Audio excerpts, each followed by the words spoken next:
चलिए विस्तार से खबरों पर नजर डालते हैं और सबसे पहले बात कर लेते हैं गोला गोकर्णनाथ उपचुनाव को लेकर अंतिम दौर के चुनाव प्रचार की।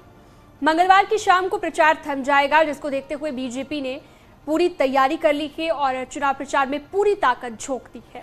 आज सीएम योगी आदित्यनाथ खुद गोला गोकर्णनाथ पहुंचे। सीएम योगी ने एक जनसभा को संबोधित किया तो दूसरी तरफ एसपी पर जमकर प्रहार किए। वहीं उपचुनाव से एसपी के स्टार प्रचारकों की दूरी कई सवाल पैदा कर रही है। कमजोर दिख रही हो, लेकिन बीजेपी की ओर से बल्लेबाजी पूरी मजबूती से की जाएगी। विपक्षी टीम को उभरने का कोई मौका नहीं दिया जाएगा। लखनऊ में बल्लेबाजी पर हाथ आजमाने के बाद सीएम योगी सीधे गोला गोकर्णनाथ पहुंचे, जहां पर उन्होंने मंच से विकास की योजनाएं गिनवाई तो पिछले 5.5 साल में माफिया पर हुई कार्रवाई को लेकर अपनी पीठ थपथपाई। सीएम योगी ने कहा कि माफिया आज यूपी में भीगी बिल्ली बने हुए हैं। आज आप देख रहे होंगे बड़े बड़े माफिया और अपराधी जो प्रदेश के अंदर सीना तान करके चलते थे, गरीबों की संपत्तियों पर कब्जा करते थे, किसानों को उजाड़ते थे, हर पूरी व्यवस्था को बंधक बना करके चलते थे, आज दुम दबा करके गिड़गिड़ाते हुए दिखाई दे रहे हैं। पूरे प्रदेश के अंदर आप देख सकते हैं, पूरब में जाइए, पश्चिम में जाइए, ये वही माफिया हैं जो 5 वर्ष पहले तक जिनकी तूती बोलती थी, आज कैसे गिड़गिड़ा रहे हैं। ऐसे लगता है जैसे भीगी बिल्ली जैसे दिखते हैं, दुम दबा करके चल रहे हैं और इन माफियाओं के साथ यही व्यवहार होना चाहिए। बीजेपी विधायक अरविंद गिरी के निधन से गोला की सीट खाली हुई है। बीजेपी ने अरविंद गिरी के बेटे अमन गिरी को मैदान में उतारा है, तो समाजवादी पार्टी ने अपने पुराने चेहरे विनय तिवारी पर ही भरोसा जताया है। अगर 2022 विधानसभा चुनाव की बात करें तो बीजेपी के अरविंद गिरी ने जीत हासिल की थी। अरविंद गिरी को 1,26,534 वोट मिले थे। उन्होंने एसपी के विनय तिवारी को 29,294 वोट से हराया था। विनय तिवारी को मिले 97,240 वोट थे। 2022 में गोला गोकर्णनाथ में 65% से ज्यादा मतदान हुआ था। 2017 में समाजवादी उम्मीदवार विनय तिवारी 55,000 से ज्यादा वोटों से हारे थे, लेकिन 2022 में उनकी हार का अंतर 30,000 से नीचे था। ऐसे में उम्मीद थी कि समाजवादी पार्टी चुनाव जीतने में पूरा जोर लगा देगी, लेकिन चुनाव में समाजवादी पार्टी ने स्टार प्रचारकों की लिस्ट तो जारी की, लेकिन अधिकांश बड़े नेता चुनाव प्रचार से नदारद दिखे। खुद अखिलेश यादव भी अब तक चुनाव प्रचार में गोला नहीं पहुंचे, जिसको लेकर सीएम योगी ने अपनी जनसभा से एसपी पर निशाना भी साधा। चुनाव लखीमपुर खीरी में चल रहे हैं, गोला गोकर्णनाथ में चल रहे हैं। समाजवादी पार्टी ट्वीट पर अभी से अपनी हार के लिए बहाना ढूंढने लग गई है, अभी से ढूंढने लग गई है। अभी से कहना शुरू कर दिया उसने कि वहां पर अब पहले तो ईवीएम को दोषी ठहराते थे और अब कहने लग गए कि देखिए तो जबरदस्ती चुनाव जीता जा रहा है।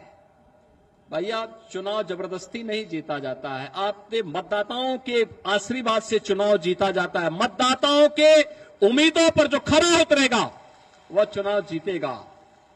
और डबल इंजन की सरकार ने कार्य किया है। प्रधानमंत्री मोदी जी के नेतृत्व में डबल इंजन की सरकार ने आम जन की भावनाओं के अनुरूप काम किया है।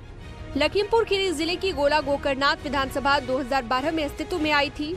2012 में परिसीमन के बाद नया नाम मिला। पहले विधानसभा का नाम हैदराबाद था। गोला गोकर्णनाथ छोटी काशी के नाम से भी मशहूर है। गोला में चीनी मिल, राइस मिल और फ्लोर मिल बहुतायत में है, तो लखीमपुर खीरी में बड़ी संख्या में गन्ना किसान भी हैं, जिनका वोट हमेशा से निर्णायक साबित होता आया है। यही वजह है कि रैली के दौरान सीएम योगी ने चुनावी मंच से सबका साथ सबका विकास का मंत्र दोहराया, तो गन्ना किसानों के भुगतान का भी वादा किया। प्रधानमंत्री मोदी जी ने एक ही मंत्र दिया है पूरे देश को, सबका साथ सबके विकास का, विकास सबका। आपने देखा होगा विकास की योजनाओं में हमने किसी की जाति, किसी का मत, किसी का मजहब, किसी का कोई भी हमने भेदभाव किसी के साथ नहीं किया। सभी को विकास की योजनाओं के साथ जोड़ा। विकास की योजनाओं में सबके साथ लेकर के, सबके विश्वास को अर्जित करते हुए इन कार्यक्रमों को आगे बढ़ाने का काम किया है।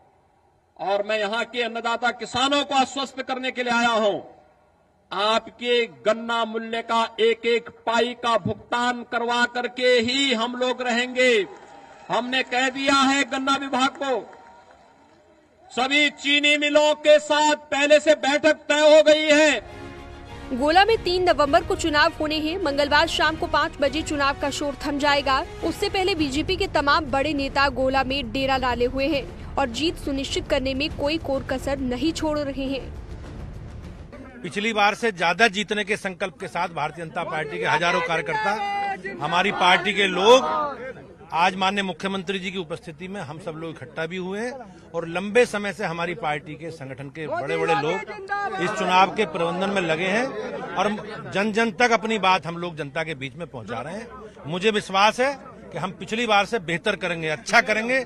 पिछली बार जितने ज्यादा वोटों से जीते थे उससे ज्यादा वोटों से जीते। वहीं एसपी प्रत्याशी विनय तिवारी पर चुनाव के दौरान गुंडा एक्ट की कार्रवाई को लेकर भी सियासी पारा चढ़ा हुआ है।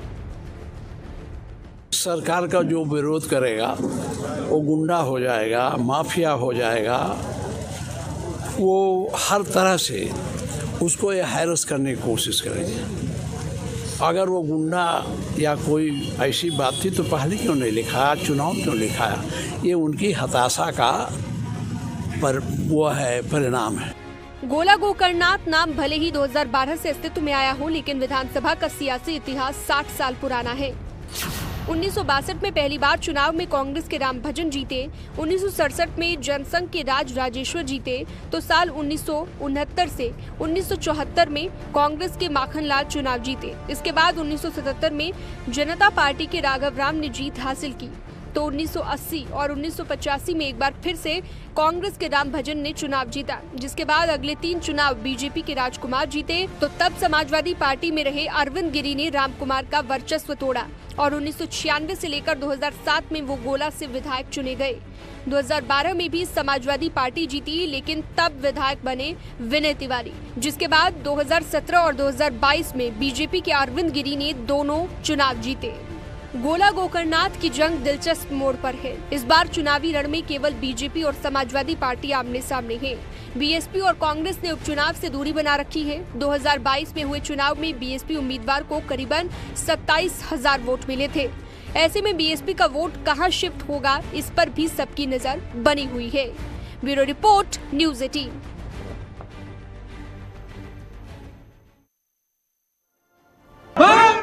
और चलिए अब आपको बताते हैं कि गोला गोकर्णनाथ सीट का सियासी इतिहास क्या है। दरअसल इसी साल हुए विधानसभा चुनाव में किसको कितने वोट मिले थे और गोला गोकर्णनाथ में कुल कितने मतदाता हैं, ये भी जान लेते हैं।